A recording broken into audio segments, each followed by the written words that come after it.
Thank you, Mr. Mitchell. Good afternoon, everybody. I trust everyone had a wonderful Thanksgiving holiday. The McIntyres headed northeast, and we spent the better part of a week and a half visiting our in-laws, in Pennsylvania. We had a nice time. It was good to see family again, but it's glad to be back with our Houston family again. Well, brethren, have you all noticed that the past few years have been fairly challenging for us here in the Houston area? I mean, we've endured floods, experienced serious illnesses, conflicts and disagreements, financial problems, and untimely deaths among those that we're close to. And I could go on. And although we can't blame Satan for every trial or difficult circumstance, it certainly seems that he has been very active recently in his efforts to attack God's people. And I can't help but think that Satan's increased activity against God's people could be an indication that the end time just might be a little closer than we might realize. That he knows his time has almost run out, and his increasing efforts in his effort to try and destroy as many of us as he can with the remaining time that he has. As Christians, we're no stranger to trials and difficulties. But even though we know that these times are inevitable and that God will not allow us to endure more than we can handle, from time to time, the challenges we face cause us to experience and endure severe discouragement and even depression. I know I'm not alone when I say that sometimes the struggles we go through seem like they're too much to handle. And from time to time, we even question God's involvement in our lives when dealing with discouraging and depressing times. We all handle discouragement and depression in our own ways, but we all face them. We all endure them, and we all struggle with faith in God to help us through them. And we all reach lows where we just need help. But how do we deal with these times of severe discouragement and depression without letting it overcome us? Some of the greatest people in history, people who are looked to as the most brilliant minds, have struggled through deep depressions. And believe it or not, it's those trying times that have aided them to reach the heights that they did. Take Winston Churchill, for example. Churchill is considered one of the greatest minds in recent history, a giant in the intellectual community. But throughout his life, Churchill was often hounded by what he called his black dog of despair. He endured many times where he became so discouraged and depressed that he spent weeks at a time locked in his room, in bed, where he ate very little and spoke very little to anybody. However, it was following these episodes of depression that he was at his very best. So much so that his aides complained that he would force them to stay up long into the night while he dictated to them many of the dozens of books that contributed to him being considered one of the greatest minds in modern history. Turn with me, if you would, to 2 Corinthians chapter 1. As you know, brethren, the Bible is littered with people and their stories of discouragement and depression of epic proportions. And the Apostle Paul is one of these characters that comes to mind. 2 Corinthians chapter 1, read verse 8. For we do not want you to be ignorant, brethren, of our trouble which came to us in Asia, that we were burdened beyond measure, above strength, so that we despaired even to life. When we read through Paul's writings, it's clear that he experienced many discouraging and even depressing times. I mean, the man was whipped 39 times on 5 separate occasions. He was beaten with rods 3 times.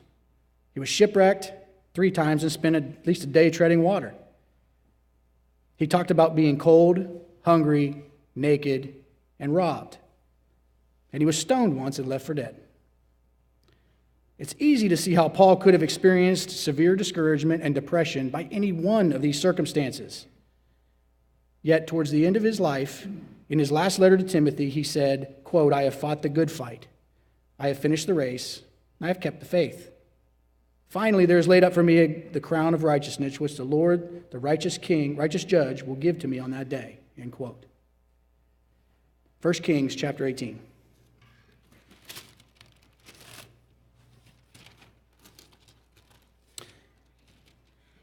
Elijah was no stranger to discouragement and depression as well. This example of discouragement and depression of Elijah's is interesting because it immediately follows one of his most significant accomplishments.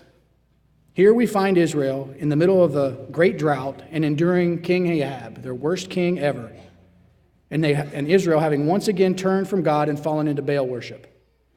We have Jezebel, Ahab's queen, who was successfully seeking out and killing God's people, God's prophets, to eliminate any possibility or opportunity for Israel to turn back to God. However, God, who has once again grown weary of Israel's idolatry, commands Elijah to return and face Ahab. 1 Kings chapter 18, verse 21. And Elijah came to all the people and he said, "How long will you falter between two opinions? If the Lord is God, follow him. If Baal, follow him." But the people answered him not a word. By God's command, he strolled into the lion's den, if you will, and challenges Ahab and the people of Israel to follow either God or Baal. He then challenges Ahab's 450 prophets to prepare a sacrifice to Baal, and he prepared one for himself for God. He challenged them to call on Baal to consume the altar with fire and take their sacrifice, and he would do the same. And whoever's God consumed their sacrifice would be the one true God. Well, Elijah, as we know, mocked and watched the prophets for several hours while they unsuccessfully attempted to call on Baal to consume their offering. Then Elijah prepares his. He drenches it with water 3 times, so that it's almost impossible to even light a fire, let alone consume an offering. And as we know, he consumed the altar and everything around it, including the water in the trench that was overflowing. The Israelites profess their allegiance to God yet again. The prophets of Baal are executed, and rain returns to the area. Can you imagine the elation and excitement for Elijah? What a victory God had used him to perform. With the execution of Ahab's prophets, Baal worship was virtually eliminated, at least for a while, in the northern kingdom of Israel.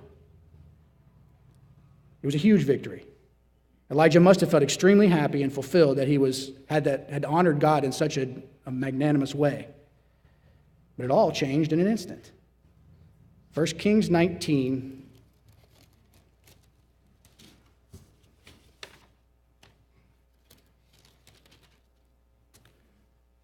First Kings 19, read verse 1. And Ahab told Jezebel all that Elijah had done, also how he had executed all the prophets with the sword. Then Jezebel sent a messenger to Elijah, saying, "So let the gods do to me, and more so also, if I do not make your life as the life of one of them by tomorrow this afternoon, or by tomorrow this time." In verse 3, and when he saw that, he arose and ran for his life, and went to Beersheba, which belongs to Judah, and he left his servant there. Whenever I read this story, I can't help but chuckle.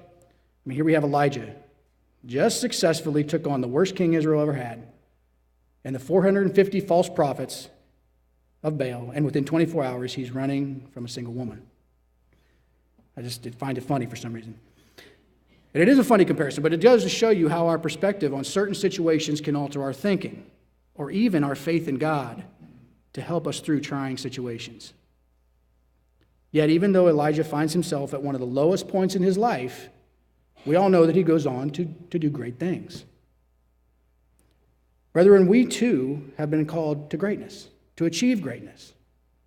In spite of our own trying times that cause us to feel great discouragement or even depression. In my remaining time, I'd like to look at a few things that would help us achieve the greatness that we've been called to achieve that despite our times of discouragement or even depression. And the first thing I'd like to look at is an aspect that all 3 of these men that we've discussed here today had in common. And that thing is that they each had a sense of purpose in their lives. For these men, there was always something bigger than themselves, something that, even in their darkest hour, motivated them to endure. For Paul, he had spent his younger years persecuting God's people. But after God called him, he rededicated his life to carrying out what Jesus had tasked him to do, regardless of the seemingly insurmountable odds or consequences afterward. Elijah knew that he was the last prophet left, and God had called him to warn Israel of what would come to them if they didn't end their idol worship. You don't need to turn there, But in 1 Kings 19, verse 10, Elijah stated that, quote, I am moved by zeal for the Lord, the God of hosts, for the Israelites have forsaken your covenant, torn down your altars, and put your prophets to the sword. I alone am left, and they're out to take my life. Winston Churchill knew the menace that Adolf Hitler was, while his fellow countrymen turned a blind eye. In 1938, shortly after Neville Chamberlain's signing of the Munich Agreement, Churchill, in a speech to the House of Commons, told them, quote, you were given the choice between war and dishonor. You chose dishonor, and you will have war. It was 1 year later that Britain declared war on Germany. And there's no doubt that Winston felt that he was the one to lead them during that trying time. But brethren, as God's people, we don't necessarily look to attain the fame or accomplish the same things that Churchill, Paul, or Elijah did in this life. But that does not mean that our lives have any less purpose. In the small picture, our purpose is to our families and our close friends. If no one else on this planet loves you, they do. And each one of them depends on you for love, support, and service. And we can all find purpose in that. But our purpose, brethren, extends far beyond our friends and our family. It extends far beyond the events, even in this life.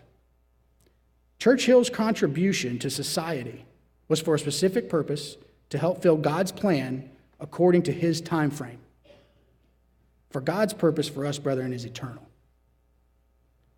In Matthew 25:34, you don't need to turn there, Christ said, quote, then the king will say to those on his right hand, come, you blessed of my Father, inherit the kingdom prepared for you from the foundation of the world. Brethren, our purpose was laid out by our Creator before creation.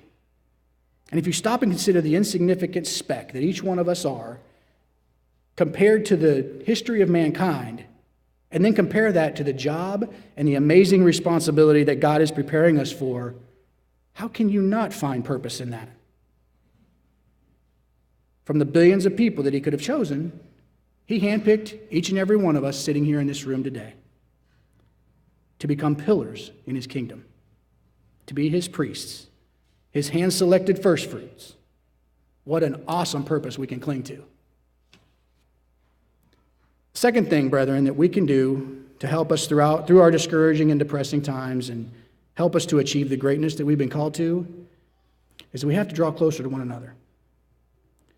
The importance of our relationships as brothers and sisters, the family that God created us to become, cannot be overstated.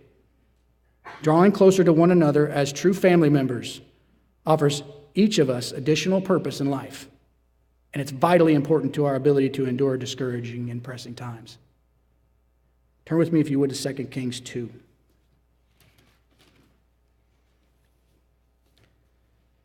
Over a few pages. 2 Kings 2, read verses 1 and 2. And it came to pass when the Lord was about to take up Elijah into heaven by a whirlwind, that Elijah went with Elisha from Gilgal. Verse 2, then Elijah said to Elisha, stay here, please, for the Lord has sent me on to Bethel. But Elisha said, as the Lord lives, and as your soul lives, I will not leave you. So they went down to Bethel. Skip down to verse 4. Then Elijah said to Elisha, stay here, please, for the Lord has sent me to Jericho. But Elisha said, as the Lord lives and as your soul lives, I'm not going to leave you. So they went to Jericho. And finally in verse 6, then Elijah said to him, stay here, please, for the Lord has sent me on to the Jordan. But he said once again, as the Lord lives and as your soul lives, I will not leave you. Elijah asked Elisha 3 times to stay behind as he moved on to what God asked him to do and where to go next. Each time, Elisha refused, choosing to stay close to his dear friend, his brother. In modern vernacular, brethren, Elisha had Elijah's back. Do we have this kind of relationship with one another? Do we have each other's backs? I'm sure, yes, that those of us who are already close to one another can say yes to that, answer affirmatively. But what about those who we don't know well? Those we don't have much in common with, or dare I say, those that we've had disagreements or even been in conflict with. I know this is certainly an area where I can and probably need to improve. And brethren, it's our relationships with one another that help us remain focused on the important things and not sweat the small stuff. You know, I've experienced both sides of this, as one being encouraged and or served, and as having the opportunity to encourage and serve others. Some of these opportunities have been with many of you sitting here today. And I can tell you that my family and I are grateful for both types of opportunities, and for each one of you. Experiencing these type of opportunities, to know that there are others there for you, and then being there for them, allows us to relish in each other's successes as well. This is the definition of family, brethren. The purpose for which we were ultimately created. And this brings me to my third and final point, to help us endure discouraging and depressing times and to achieve the greatness that we're called to achieve. And that is, never give up.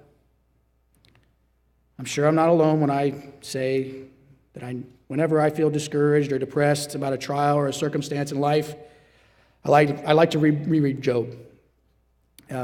Job and his experiences have helped many, I believe, keep things in perspective. Job was a righteous man. I can't say that. Job's family was killed. I've got a beautiful family and a wonderful extended family, many of them looking back at me here today. Job didn't deserve the trial that he was thrust into necessarily, certainly not to the severity of the trials. I sin every day in one way or another, it seems. So I can't say that I'm undeserving of the trials that come upon me. Job was covered in boils from head to toe. The worst ailments I've ever had to endure was the occasional flu. You see where I'm going. Whenever I read through Job, somehow my problems just seem fairly insignificant in comparison, and my attitude usually improves. But even if that doesn't work completely, I can always go to God and ask Him to open my eyes to other scriptures of encouragement to guide me through difficult times. I also have my wife and many of you to talk with, to offer support and encouragement. And if all else fails, I try to reflect on my purpose in this life, the wonderful blessing and amazing opportunity that God has so graciously afforded me to become a first fruit, a pillar in His wonderful kingdom. Brethren, the world is sick, and Satan is always prepared and willing to confront us with anything that would discourage or depress us, anything to try and get us to give up. As the end time and far more difficult times draw closer each day, let's continually focus on our purpose in this life that our loving Father has offered us. Let us draw closer to one another, become better friends, better family toward one another. And most of all, don't give up. Have a wonderful Sabbath.